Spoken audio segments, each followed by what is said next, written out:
Hello everyone. I wanted to show you some of the plants that are and flowers that are growing in the Speer Memorial Native Garden. On the outside we have forsythia that is going to be growing. They're both corners. Here we have a line of hyssop. On each corner of the entrance we have black-eyed Susan vine, which is growing. This side you can tell gets a lot more sun than the other side. And then you have, of course, hyssop and the forsythia. At the beginning, left and right, we have lupine. You can see they have been baking in the sun. We've got the liatris, which is growing. Apparently, I think an animal trampled them, so they're looking kind of but they're alive and hopefully come back full strong next year. Like most of these, they'll be enormous by next year. Back here we have phlox.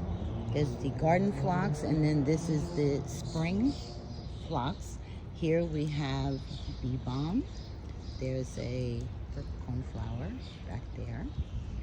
Black-eyed Susan. There's one catmint.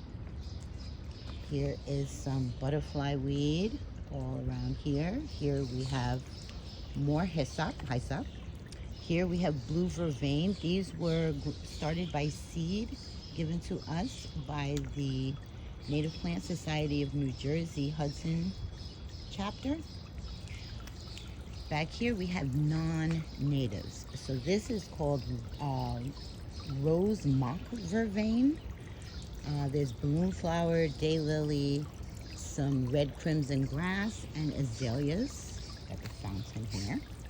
Here is the same as the other side. Daylily, balloon flower, yada yada. Over here we have, there's a non-native sweet pea. Here we have native aster, Joe Pye weed. Along here, along the side there in those plants, because it's very invasive, so in order to prevent it from spreading everywhere, I've got it in little pots, is the seaside goldenrod we were given from our friends at Riverview. Back there we have some more butterfly weed, more hyssop, more yarrow. There's a going to be enormous purple coneflower back there. Look at those leaves. They're like Jurassic, but beautiful. We've got more black-eyed Susan, more lupine that need water desperately. There's a butterfly bush right there. Pestamon, another phlox. This tiniest little, look at them. I don't know why they didn't get that big, but they're so cute. They look like they belong in a dollhouse. But that's it, guys, so far. That is it. Most of this was grown by seed, almost all of it. Definitely the yarrow, which you see, is going to flower. I'm so excited. But this is our very, very first year, spring, summer, that this stuff was planted. There's even a couple of weeds in there. But this will be absolutely beautiful. It's beautiful now, but by next spring and summer, everything will be filled out, spreading, and they will naturally get rid of all those weeds I've been pulling constantly. You can see the bee balm needs to be snipped, and the phlox is going to be so pretty. And that's about it. So we're almost done.